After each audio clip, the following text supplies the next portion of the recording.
टूनी को प्यार से सब बेबो कहते हैं, और कहे भी क्यों ना, टूनी बेबो की इतनी बड़ी फैन जो है। टूनी को करीना के जैसे बन सवर कर रहना बहुत पसंद है। एक दिन जब वो अपनी सहेली की शादी में जाती है तो एक लड़का उसे हल्का सा धक्का मारकर आगे बढ़ जाता है। हे यू, कौन हो तुम जिसने मुड़कर मुझे नहीं देखा?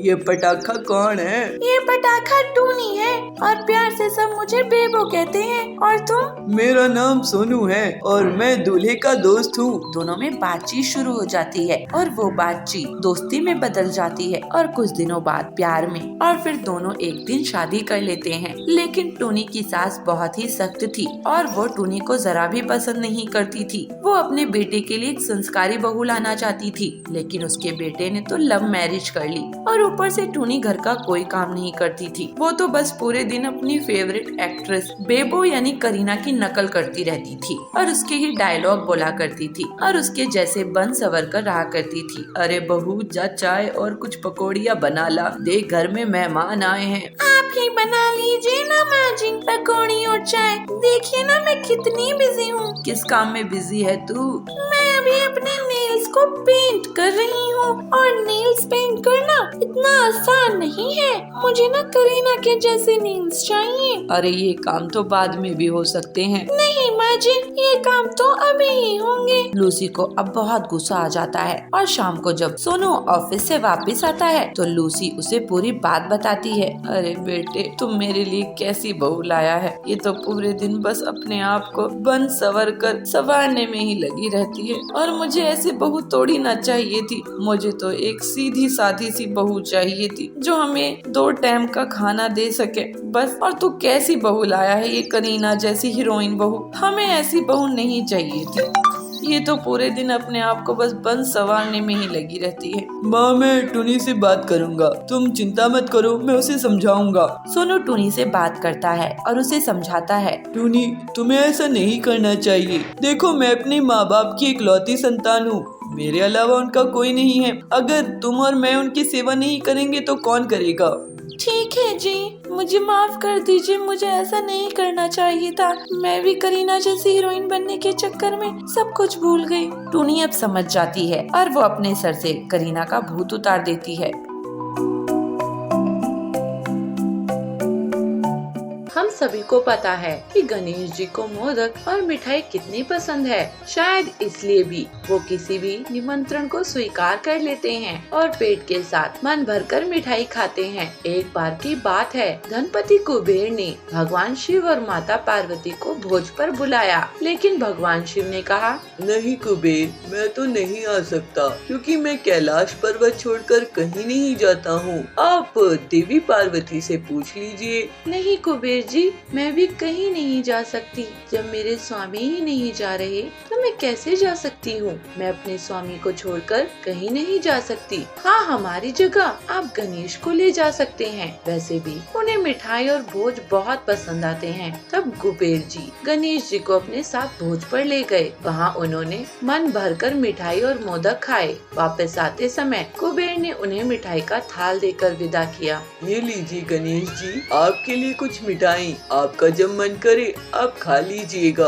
अतिथि सत्कार के लिए बहुत बहुत धन्यवाद कुबेर जी, मुझे आपके घर भोजन करके बहुत अच्छा लगा। चलिए अब मैं चलता हूँ। माँ पार्वती और बाबा शिव मेरी राह देख रहे होंगे। लौटते समय चंद्रमा की चांदनी में गणेश जी अपने चूहे पर बैठकर आ रहे थे, लेकिन ज्यादा खा लेने के कारण बड़ी ही मुश्किल से अपने आप को संभाल पा रहे थे। उसी समय अचानक चूहे का पैर किसी पत्थर से लगकर डगमगाने लगा। इससे गणेश जी चूहे के ऊपर से गिर गए और पेट ज्यादा भरा होने के कारण अपने आप को संभाल नहीं सके और मिठाइयाँ भी यहाँ वहाँ गिर गयी। ये सब चंद्र देवता ऊपर से देख रहे थे। उन्होंने जैसे ही गणेश जी को गिरता हुआ देखा, वो अपनी हंसी रोक नहीं पाए और उनका मजाक उड़ाते हुए बोले, अरे जब खुद को संभाल नहीं सकते तो इतना खाते क्यों हो? इतना नहीं खाना चाहिए कि खुद का शरीर ही साथ छोड़ दे गणेशा।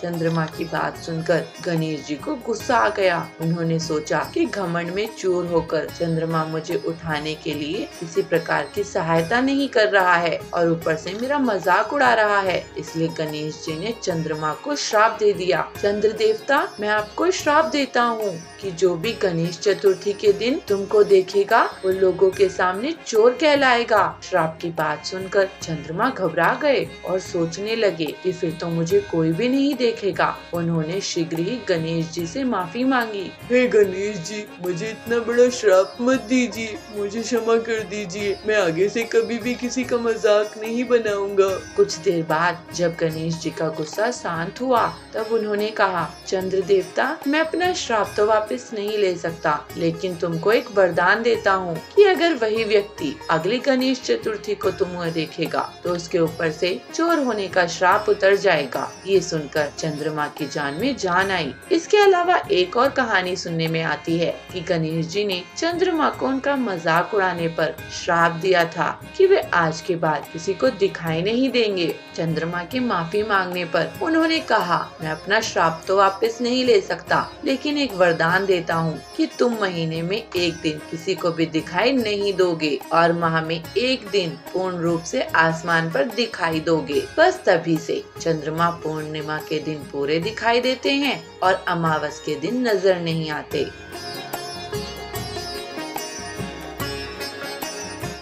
पितापुर नाम के छोटे से गांव के जंगल में एक गरीब चिड़िया पीलू कपड़े डिजाइनिंग का काम करती थी। वो अपने ही घर से छोटा सा बुटीक चलाती थी, वहीं पे काम करती थी और वहीं पे रहती थी। पीलू जंगल में पहली कपड़ा डिजाइनर थी। ऐसे ही एक दिन हरी तोती पीलू के यहाँ पहुँचती है। पीलू, मुझे देखने के लिए लड़के वाले आने वाले हैं। अगर लड़के को मेरी ड्रेस पसंद आ गई और मेरी शादी पक्की हो गई तो मैं तुम्हें पैसे दूंगी, नहीं तो मैं तुम्हें पैसे नहीं दूंगी। लेकिन आप लड़के को पसंद आओगी कि नहीं, इसका मेरी ड्रेस से क्या लेना देना। बस मैंने कह दिया तो ये दिया, तुम मुझे ड्रेस दिखाओ।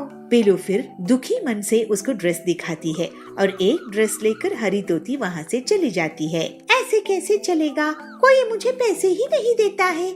यहाँ के लोग कब समझेंगे कि मैं एक बुटीक चलाती हूँ, फुटपाथ के कपड़े नहीं बेचती हूँ। हरी तोती को देखने के लिए लड़के वाले आते हैं। आपकी ड्रेस तो बहुत ही अच्छी है, लगता है किसी प्रीमियम बुटीक से ली है। आपको ये कलर भी बहुत सूट कर रहा है। लड़के की बात सुनकर हरी बहुत खुश होती है और उसका रिश्ता पक्का हो जाता है। उसके बाद वो पीलू के पास जाती है। पीलू जी, मेरी ड्रेस मेरे होने वाले पति को बहुत पसंद आई। तुम्हारा बहुत बहुत शुक्रिया, मैं इसकी पेमेंट करने के लिए आई हूँ। आपको बहुत बधाई हो हरी, और धन्यवाद कि आप मुझे पूरे पैसे देने के लिए आई हैं। इसके बाद पीलू बहुत सी और पक्षियों को ड्रेसेस देने लगी और सभी उसे थोड़े बहुत पैसे देने लगे। ऐसे ही कुछ दिन बीत जाते हैं। पीलू सोच में रहती है, पता नहीं कितने दिन और लगेंगे मेरी बुटीक को जमाने में। जो भी आती है मेरी तारीफ करती है, कपड़े की तारीफ करती है, लेकिन कोई भी पूरे पैसे नहीं देते हैं। फिर एक दिन एक फिल्म की शूटिंग के लिए जंगल में हीरोइन आती है, साथ ही डायरेक्टर और प्रोड्यूसर भी रहते हैं। शूटिंग के दिन उसकी ड्रेस में कॉफी गिर जाता है। वो बहुत नाराज हो जाती है। अरे, ये ड्रेस खराब हो गई है, यहाँ आते ही अब शगुन हो गया है। कोई होगा क्या जो मेरी ड्रेस नहीं लाकर दे दे? क्या यहाँ पर कोई डिजाइनर बुटीक है? मैडम, इस गांव के जंगल में कौन सा बुटीक होगा? तभी वहाँ शूटिंग देखने आई पीलू हीरोइन को आवाज देकर कहती है, हीरोइन जी, मैं आपकी बहुत बड़ी फैन हूँ। मेरे यहाँ पर डिजाइनर बुटीक है, आप मेरे यहाँ चलिए, मैं आपके लिए बेहतरीन ड्रेस बनाऊंगी। फिर हीरोइन पीलू के बुटीक में जाती है और बहुत से ड्रेस ट्राई करती है। उसे 3 ड्रेसेस पसंद आते हैं। पीलू, लगता है मैं तुम्हारी दुकान में अगर और रुकी तो पूरी दुकान ही खरीद लूंगी। तुम कमाल की ड्रेस डिजाइनर हो। अच्छा सुनो, मैं शूटिंग के लिए जा रही हूँ, मैं तुमसे बाद में मिलूंगी। ये लो पैसे। नहीं मैडम, आप मेरे यहाँ आई है, आपको ये ड्रेसेस मेरी तरफ से गिफ्ट। फिर पीलू हीरोइन से पैसे नहीं लेती है, लेकिन हीरोइन अपनी शूट खत्म करके वापस आती है। पीलू, तुमको इस बुटीक से कितना कमाई हो जाता है इस गांव के जंगल में? यही कोई 5-10 हजार रुपए, ज्यादा नहीं मिलते हैं।